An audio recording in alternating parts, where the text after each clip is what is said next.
बांग्लादेश में पूर्व पीएम खालिदा जिया की बांग्लादेश नेशनलिस्ट पार्टी की बम्पर जीत के साथ सरकार में 20 साल बाद वापसी हुई।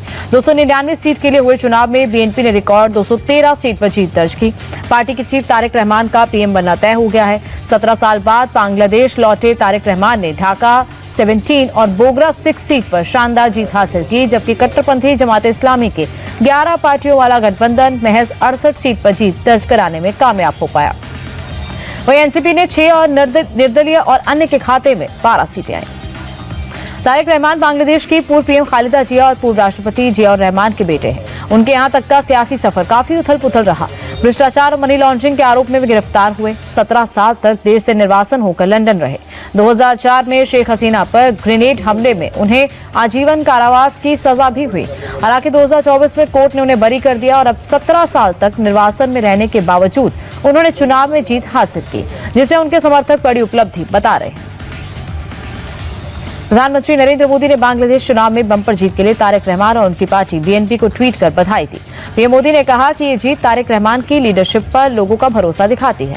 उन्होंने कहा कि वो दोनों देशों के बीच रिश्ते और मजबूत करने और कॉमन डेवलपमेंट गोल्स को आगे बढ़ाने के लिए साथ काम करने के लिए उत्सुक हैं। बांग्लादेश की पूर्व प्रधानमंत्री शेख हसीना ने आम चुनाव को हास्यास्पद बताया। शेख हसीना ने बांग्लादेश में आम चुनाव को एक सुनियोजित नाटक बताया। शेख हसीना ने संदेश जारी कर कहा कि बांग्लादेश की जनता ने अवामी लीग के बिना हुए इस चुनाव को नकार दिया। उन्होंने मोहम्मद यूनुस को हत्यारा और फांसीवादी करार दिया। हसीना ने चुनाव को रद्द किए जाने, यूनुस के इस्तीफे, राजनीतिक कैदियों की रिहाई और अवामी लीग से प्रतिबंध हटाने के साथ निष्पक्ष कार्यवाहक सरकार के तहत चुनाव करवाने की मांग की।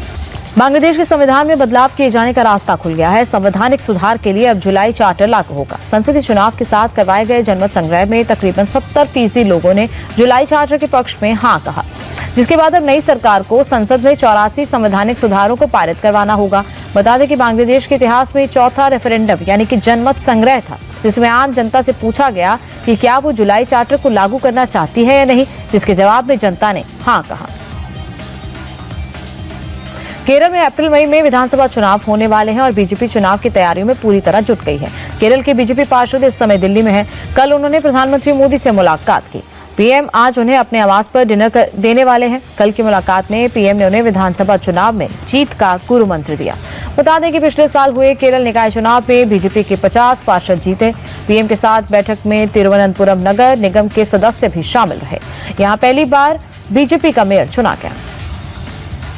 बीजेपी लोकसभा में नेता प्रतिपक्ष राहुल गांधी के खिलाफ अब संसद में प्रिविलेज मोशन नहीं लाएगी। हालांकि बीजेपी सांसद निशिकांत दुबे ने राहुल गांधी के खिलाफ सब्सटेंसिव मोशन मूव कर दिया और इसके तहत राहुल गांधी की सदस्यता खत्म करने और भविष्य में राहुल गांधी के चुनाव लड़ने पर पाबंदी लगाने की मांग की गई। निशिकांत दुबे ने राहुल गांधी पर प्रधानमंत्री पद की गरिमा को ठेस पहुंचाने और संवैधानिक संस्थाओं पर हमला करने का आरोप लगाया। अमेरिका के साथ ट्रेड डील को लेकर राहुल गांधी ने मोदी सरकार पर अब बड़ा हमला बोला। राहुल ने एक वीडियो संदेश जारी कर आरोप लगाया कि पीएम मोदी ट्रंप के सामने झुक गए और देश को अमेरिका के हाथों बेच दिया। उन्होंने किसानों के हित को बेचकर अपनी दोस्ती निभाई। राहुल गांधी ने कहा कि उनके खिलाफ मुकदमा दर्ज हो या फिर विशेषाधिकार हनन प्रस्ताव आए, वो किसानों के लिए लड़ते रहेंगे। जनवरी में रिटेल महंगाई पिछले महीने के मुकाबले बढ़कर 2.75% पर पहुंच गई है। दिसंबर 2025 में रिटेल महंगाई 1.33% पर थी, जो कि 8 महीनों में सबसे ज्यादा है। मई 2025 में महंगाई 2.82% पर पहुंच गई थी।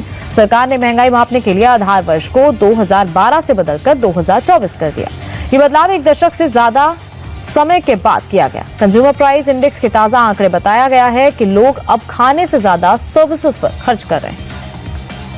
देश भर में एक्सप्रेसवे पर सफर करने वाले यात्रियों के लिए राहत की खबर है। केंद्र ने टोल वसूली के नियमों में बड़ा बदलाव किया। दरअसल पहले एक्सप्रेसवे पूरा नहीं होने पर भी लोगों को टोल टैक्स देना पड़ता था, लेकिन अब सरकार एक्सप्रेसवे के चालू हिस्से पर सामान्य नेशनल हाईवे के हिसाब से टोल लिया जाएगा। पहले एक्सप्रेसवे पर टोल 25% ज्यादा लिया जाता था, चाहे सड़क पूरी बनी हो या ना। नया नियम 15 फरवरी 2026 से लागू होगा। दुनिया के सबसे अमीर इंसान एलन मस्क चांद पर एआई सैटेलाइट फैक्ट्री लगाएंगे। मस्क ने अपनी एआई कंपनी XAI की इंटरनल मीटिंग में कर्मचारियों को निर्देश दिया। इस दौरान मस्क ने कहा कि चांद पर शहर बसाना और फिर वहां से मंगल ग्रह और सौर मंडल की यात्रा करना बेहद रोमांचक होगा। जब हम सितारों के बीच जाएंगे और अलग अलग स्टार सिस्टम की यात्रा करेंगे तो शायद हमारी मुलाकात एलियन से हो।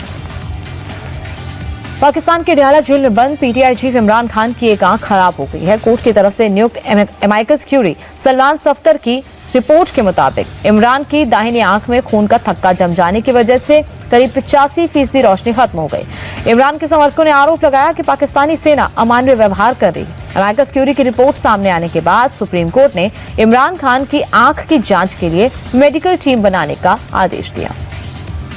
सीरिया से आतंकवादी संगठन आईएसआईएस से जुड़े कैदियों को इराक की राजधानी बगदाद की जेलों में ट्रांसफर किया जा रहा है। अमेरिकी सेना की निगरानी में आईएसआईएस के 5000 से ज्यादा आतंकवादियों को बगदाद की जेलों में ट्रांसफर किया गया है।